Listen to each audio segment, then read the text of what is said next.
What's up, guys? Welcome to a brand new series, and this is going to be discussions about games.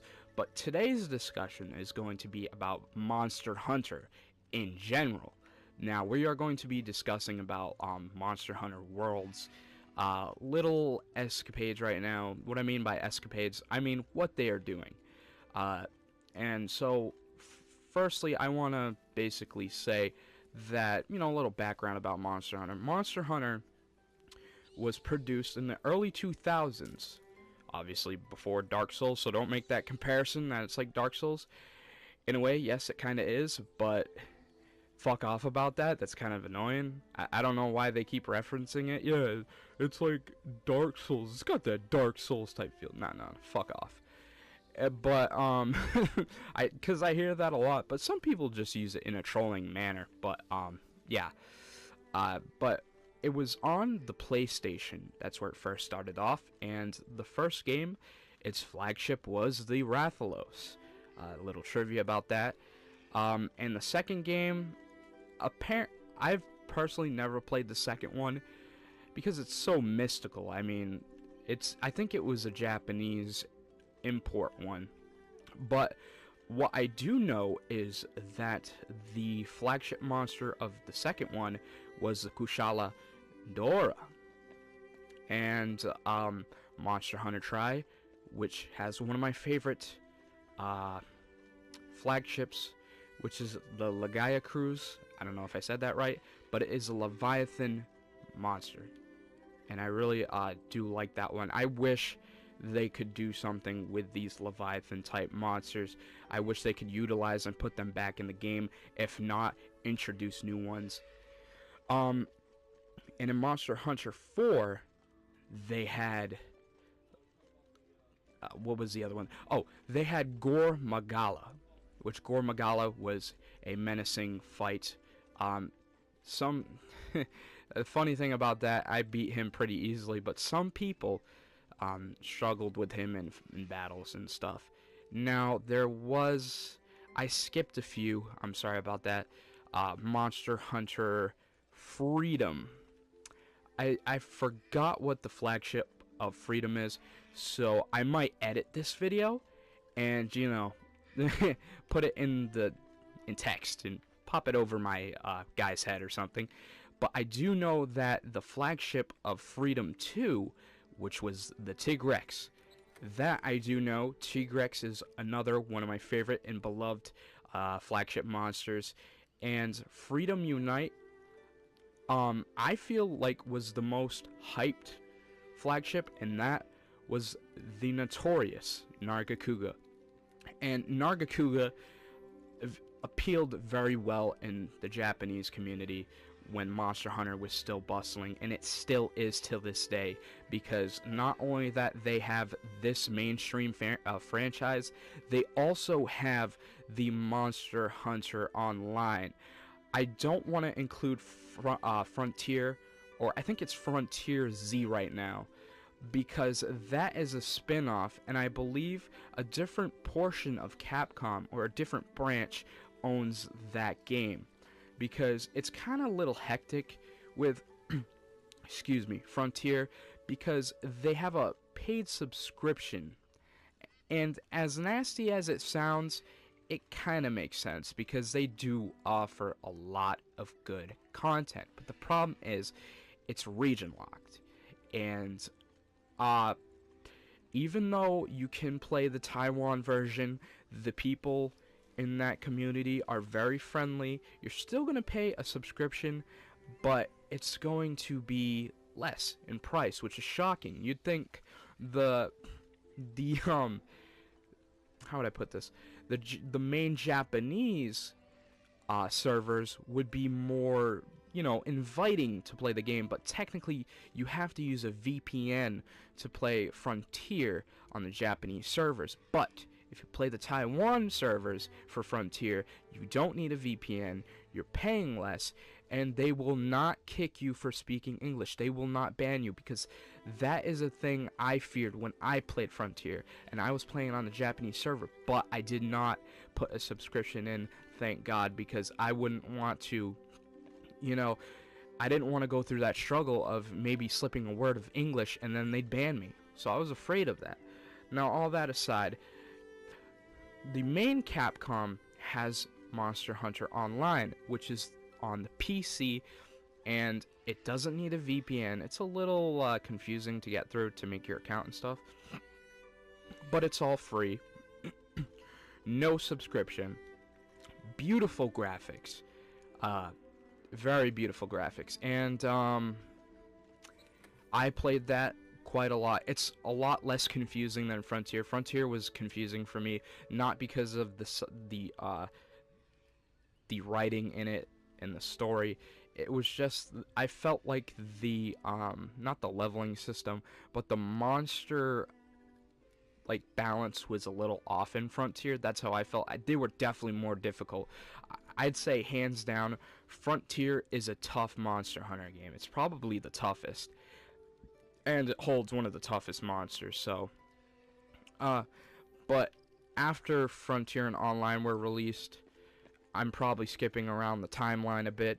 But after Monster Hunter Tri was, well, oh yeah, that's another one. I forgot about Monster Hunter 3 Ultimate, which people say there was two flagships. There was the Plesioth, if that's said right, and the Brachydios, which both of them personally I like the Brachy better, because he looks just so appealing. He's got that new effect that was introduced in Ultimate 3 Ultimate. That was the slime element, or I think it was a status effect. Either or, it did explosion damage, and I thought that was freaking sweet. That was amazing how they did that and utilized it. I wish they could bring the effects back for the slime, like, you know, if you hit an enemy, it will turn green, and then if you keep hitting it, it'll eventually turn yellow, and then at the final stage of its explosion, it would turn red, and then the explosion would occur and would do massive damage. Now, after 3 Ultimate was 4, which I already said, Gore Magala, but Japan got Monster Hunter 4. We got Monster Hunter 4 Ultimate. We basically got, I believe, an update roster. So we got all the new monsters, plus a bunch of old monsters from returning generations. And after that, I gotta say, Monster Hunter 4 Ultimate was probably hands down one of my favorite Monster Hunter games because it was so big. But then I realized, I look at Generations, and I think the roster was the biggest, but I'm actually tempted to get Monster Hunter Double Cross because I seen the roster and it's overwhelmingly big. Now, I seen that and it made my mind explode that they included all those monsters in it, and I'm kind of missing it right now. Usually I don't dwell on the past on monsters I already fought. Usually I like to go ahead and be like, I'm already done with these guys. I want new content. I want new monsters. But in Double Cross, the reason why I want that is because it's on the Switch. I've never seen what Nintendo can utilize with a Monster Hunter game on a Switch. So personally, that's a new feeling for me. Now, you could probably say the same thing, but after that, it was Double Cross. Yeah, I'm definitely getting Double Cross some way in this next month, probably. And what else we can talk about? So we talked about Cross. Let's talk about World. Now, World, it's a love-hate relationship with me, believe it or not, because I feel like Capcom is doing something very right, but something a little wrong. And this is probably because I'm so used to DLC coming out every month. I just don't understand why they only showcased a Deviljho. And I'm thinking about it more and more. And I have to, pardon me, I have to also side with the new people that are just introduced to the franchise. This is pretty big for them. Seeing a new monster? Hell yeah, but for me, it's like throwing the same stuff at me. It really is. It's like I've seen Deviljho in Monster Hunter Online. I've seen it in Frontier. Yes, he is in Frontier, believe it or not, alongside of Zinogre and Brachydios. But I don't know. I just don't know how to feel about it. I wish they could, like, at least push more content on with the Deviljho. Maybe add a new few older monsters too. But I'm afraid what I don't want Capcom doing, and this is my opinions, if they want to make this franchise boom really fucking hard, they need to provide new content for rookies, newbies, whatever you call them, and veterans alike me. I'm not trying to boast that I'm a veteran, but I've been playing this franchise for so long, I want to see something new. And I gotta say, Monster Hunter World, just by itself, gave a lot to showcase. And even though their roster was quite small, it was 31 monsters, and it's not smaller than Tri, thank God, but I don't think so. Yeah, but it just feels more comfortable in this game. But I just hope they don't, like, okay, April, you get Deviljho, and then 2 months down the road, they just throw one other monster that we've already seen from a previous generation. You get where I'm coming from? I don't want that to happen. I want that the developers to get, creative and start making new monsters. I'm not saying that it's an easy task, but it can definitely be pulled off if you really love this franchise. If you really love this franchise and you want to pour your heart out for the fans and for the community, whatever, I guarantee you it will do good, and this game will get more than it offered. Because if this game just ships out old content monsters, veterans and people alike are just going to be like, why don't they just release new monsters? Now, on another negative note, I'm going to be kind of negative because I love to give criticism about this game because I love it. And so, about the weapon, like, look at this, alright? I'll show you the weapons. If I can go to change equipment. So, now this is an original style weapon. It looks original, right? But Monster Hunter World goes with the realistic look, and I gotta say, it's a hit and miss. Like, I'll show you, for example. If I could get to my weapons. Like, this is basically... Oh, my bad. This is like a Wyvern Jawblade. How do I equip? Okay, this is a Wyvern Jawblade, but with the original Barroth look on it. But it's not fully original. I don't know why they did that. I really don't. Because some of the weapons will look like that, and some won't. Now, I don't know. That's something about Capcom. I guess they really wanted to put an impression on the new people. They wanted it to basically appeal to the newer people, I guess, maybe. I mean, because sometimes the weapons can... honestly, I gotta say, in older generations, some of them look unrealistic. Like, how the hell are you gonna get the materials looking like that on a weapon? But, and then they made it a little too realistic. But, what can you do? I'm not complaining 100% that they should change it. But I'm just giving an idea that, that some people are kind of, like, confused on that choice, why they put it out, and we could get, like, someone to say why they did it. And, what else can we talk about? Oh, about the game itself. Now, I played the game, I'm still playing it.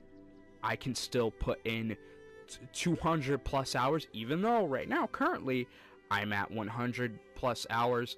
And this is what you're going to see with Monster Hunter games, because it can be a grind fest, but it can also be fun. It's not a total grind fest, but from what I've recently experienced, when I tried to get a Rathalos Ruby, it took me 20 kills from a Rathalos and an Azure Rathalos, so it's kind of up there.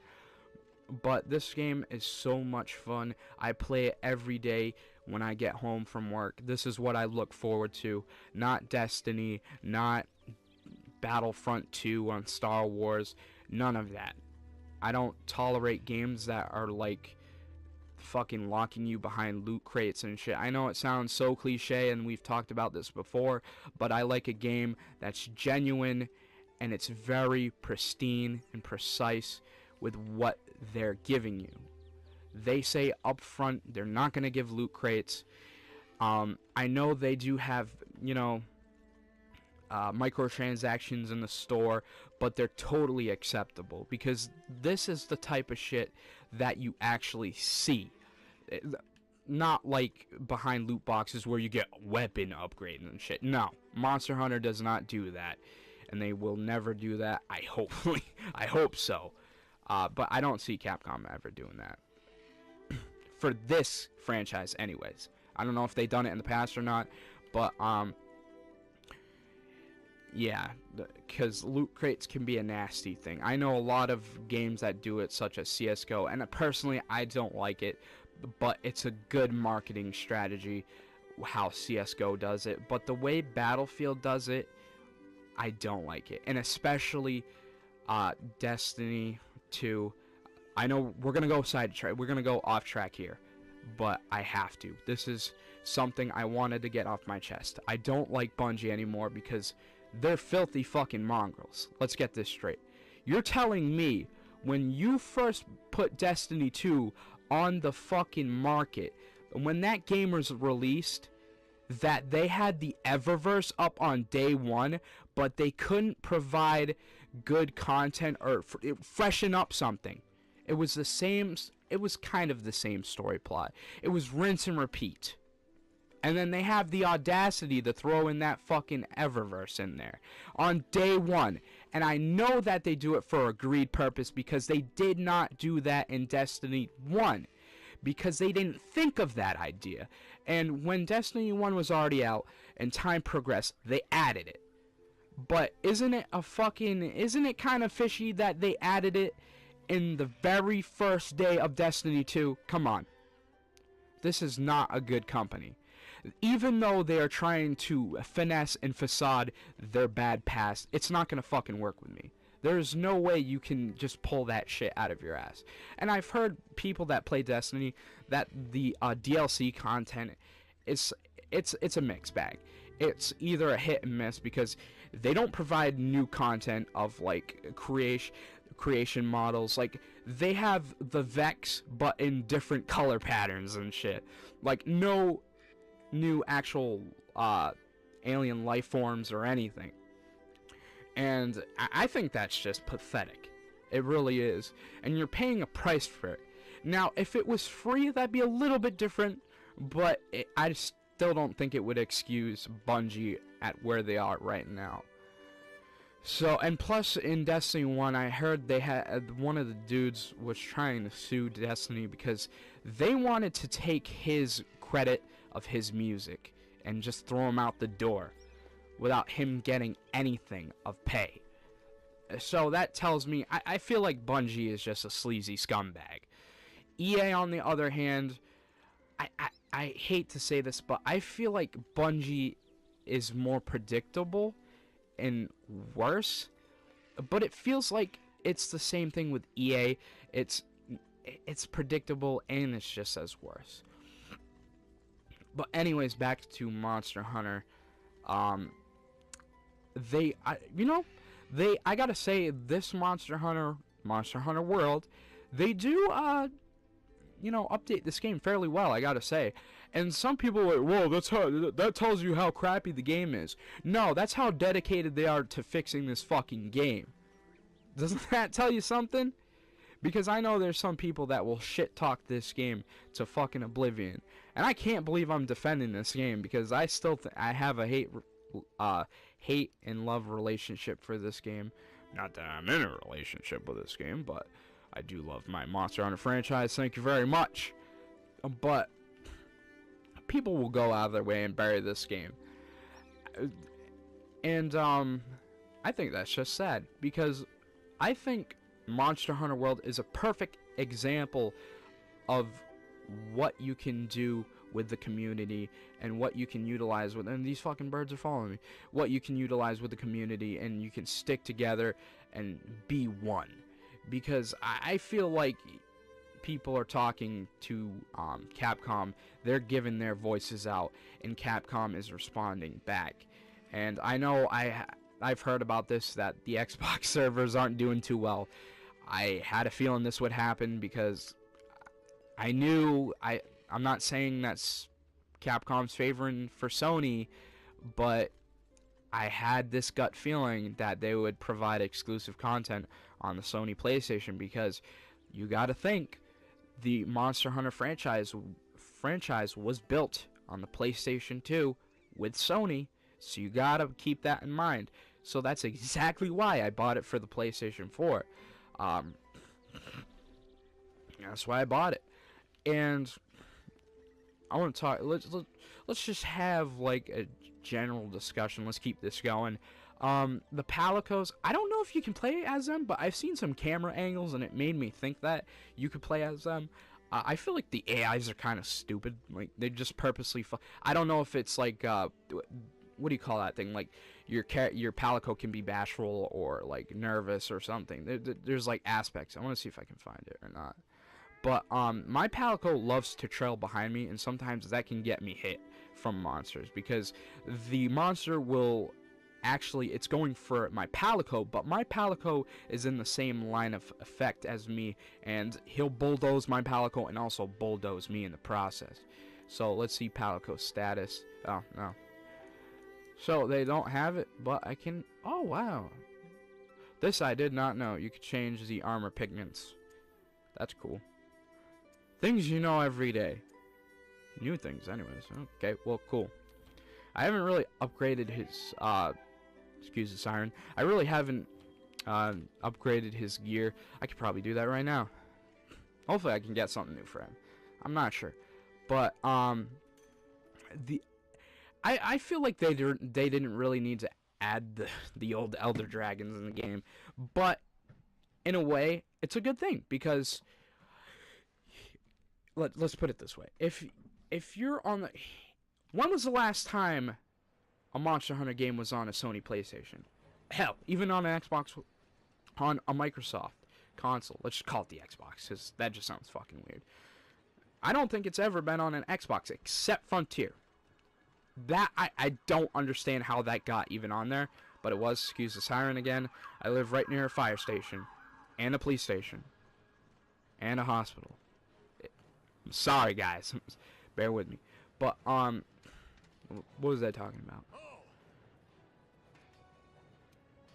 I fucking forgot.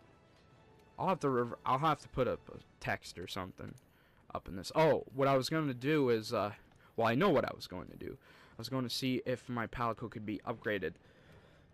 But I went totally sidetracked off that siren. Microsoft. Oh yeah, we were talking about how Frontier was on the Xbox, PlayStation 4. I'm like brain farting big time here, but we can show you the standard equipment for the Palico. Hold on 1 second, guys. I need to check one of my messages.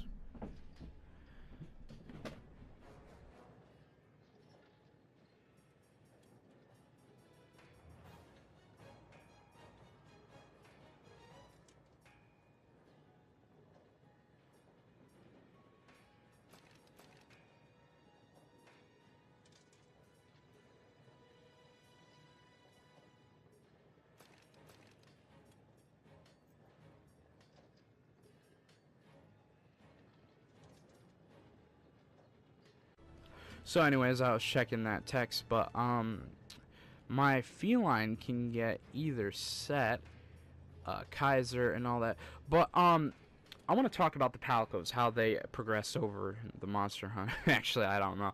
All I know is from up to Tri. Now, Tri's had Shakalakas, which were these like natives to the land of which you were in, but they introduced the Palicos back. Well, wait a minute. Actually, they were in Freedom Unite, so Palicos go way back.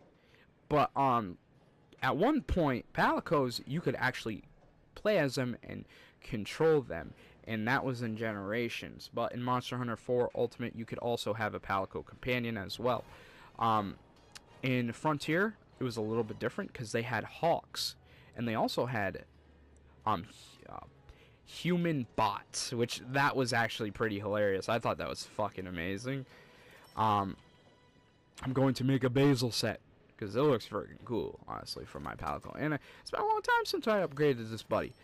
So, the Palicos in this game are, I feel like their AIs, or the computers, are just so predictable. Sometimes they can get in your way. But, as far as the monster count and the roster, I want to talk about that. It's definitely a solid one. Look at him. Oh, Jesus fucking Christ. Because I did equip him with red, so. I gotta say that the roster looks really good. They don't have Leviathan, so that was kind of because I really do like Lagiacruz. I did love the Ivory subspecies and the Abyssal subspecies. Those are the Abyssal is one of my favorite monsters to fight as a subspecies. And I'm just so like, I just wish they could bring him back. They did in, I'm gonna go a little moody on this, but they had it, and they brought back Lagiacruz in Generations. But what pissed me off was, it didn't really piss me off, but it just stunned me that they could just add Lagiacruz, right? Not give him a Deviant. But Nargacuga comes back in Generations, and they give him a Deviant. Now, note to self that both these monsters were flagships. So why was the Lagiacruz blunted in the end? Why didn't they give him a Deviant? He's the same level of... He's up there with the Nargacuga. He in the same respects. He is a flagship, and so is the Nargacuga. So it really pissed me off when they didn't give him a Deviant, because it's like, yeah, just throw him in, just treat that Deviant like he's shit or something. But they did give him a hyper mode or something like that. I forgot what they call it in Generations. I'm gonna be honest with you. I didn't really like Generations for the sole reason that you have to understand, and I have to understand, that Generations was an update roster for Monster Hunter for Ultimate. It was just bumping up the monster count just a little bit more. So they added a few more monsters. So at my thought, I was expecting it was going to be a full-blown generation, but no. That's not what happened. So we got more monsters, but not too many. So we did get those, but the Lagiacruz didn't get his Deviant, which was kind of annoying. But they had some good Deviants. They had the Tigrex and some other good ones. The Tetsukabra was a really good one too. The Drill Tusk Tetsukabra. I forgot what the Tigrex was called. Was it the Grimclaw? I think it was called the Grimclaw. And I thought that was pretty fancy. I think that was one of my favorite ones.